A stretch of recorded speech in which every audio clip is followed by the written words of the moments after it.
Most Subaru key fobs use a CR2032 3V lithium coin cell battery. Some older models from before 2015 might use a CR2025 instead. Confirm the correct battery for your model in your owner's manual or on Subaru's website. You'll also need a small flathead screwdriver or a plastic pry tool to open the fob case without causing damage. Wearing gloves is recommended to avoid skin contact with battery chemicals. First, if your key fob has a valet key, slide it out to access the back. Locate the seam on the back of the key fob near the keyring attachment. Gently pry open the case using a flathead screwdriver, applying even pressure in the notches to avoid cracking. Note the orientation of the old battery, positive side up, before removing it.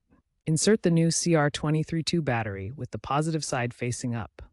Most fobs have a plus indicator. Snap the case back together securely, ensuring it clicks into place. Test the fob's functionality by pressing the buttons to ensure signals work. If it doesn't work, consult your Subaru manual for reprogramming instructions.